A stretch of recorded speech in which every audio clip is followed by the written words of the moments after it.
हा वाघ दरवाजा काय वाघ दरवाजा. सकाळी आपण काहीतरी पाहिलं सगळ्यात आपलं तिसरं स्थळ वाघबीड हा वाघ दरवाजा. सकाळी सांगितलं वाघ आणि रायगड याचा काहीतरी संबंध आहे. बऱ्याचशा इतिहास अभ्यासकांचं संशोधकांचं असं एकमत आहे हा वाघ दरवाजा नव्हे, हा वाघ दरवाजा नाही, हा हिंदू पतपातशाहीचा दरवाजा. जर राजा वाचला असेल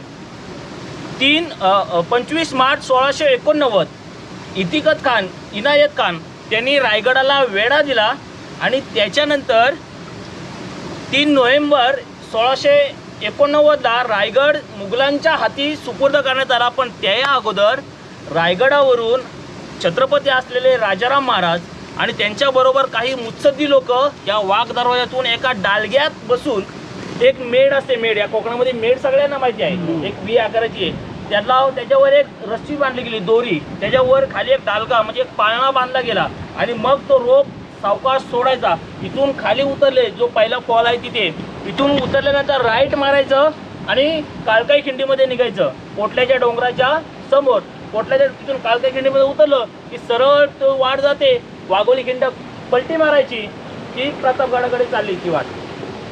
मग तिथून प्रतापगडून पन्हाळ्यामधून पुढे राजाराम महाराज, पाठीमागे मुघल, पुढे राजाराम महाराज.